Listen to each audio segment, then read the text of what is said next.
Guy, mon voisin, possède environ 400 bovins. Pour pouvoir subvenir aux besoins quotidiens de son cheptel, il compte cette année encore sur le plan foin instauré par l'Agence rurale de Nouvelle-Calédonie. Il a pu, grâce à ce dispositif, acheter 250 balles de foin. Cela lui permet, ainsi qu'à de nombreux éleveurs, de ne pas décapitaliser leurs troupeaux à cause du manque de nourriture. On vient de mettre le bétail dans une autre parcelle où il y avait un peu d'herbe avec les dernières pluies, mais on est obligé quand même de complémenter encore avec du foin parce qu'il n'y a pas assez d'herbe. Et puis il faut retaper un peu le bétail parce que là on a eu vraiment une saison un peu catastrophe avec un arrêt des pluies au mois de mai-juin, un arrêt brutal des pluies.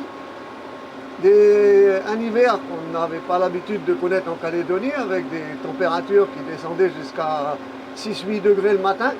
Donc ça, c'est assez exceptionnel. On va essayer d'aller doucement. Hein. Voilà. Donc la feuille elle est fine pour qu'elle soit appétante, hein, parce qu'on essaye qu'il n'y ait pas trop de canne. Et donc il a une couleur encore un vert pâle, comme celui-là. Là. Voilà. Un vert pâle avec une bonne odeur de foin. Ça sent bon l'herbe. Sur les 250 bottes de foin qu'il a stockées depuis le début de la période, Guy en a déjà donné 150 à ses bêtes. Il espère ainsi pouvoir finir la période de sécheresse avec ce qui lui reste. Ce plan foin lui a permis d'être aidé à hauteur de 2500 francs par balle de 250 kilos. Et le problème, c'est le transport. C'est que quand vous transportez ça, d'abord, c'est pas facile, parce qu'il faut beaucoup de manutention. Pour charger un camion avec 20-30 bottes de foin, il faut au moins plus d'une heure de chargement avec un tracteur. Vous êtes éleveur à Ouégois par exemple, hein, et ben, si vous avez du foin que sur Pointe-Boute ou sur Bourail, ça vous fait pratiquement plus cher en transport que le foin que vous avez acheté, quoi.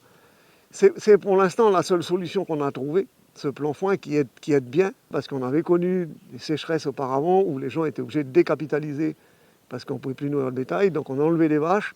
Donc là maintenant on dit on essaye de garder les vaches. Il faut qu'on essaye aussi de se réacclimater nous aussi à ces saisons extrêmes. Oui, c'est comme ça. Il aura malgré tout dépensé plus d'1 million de francs pour pallier à la sécheresse. L'arrivée de l'été dans un mois sera, il l'espère, plus bénéfique.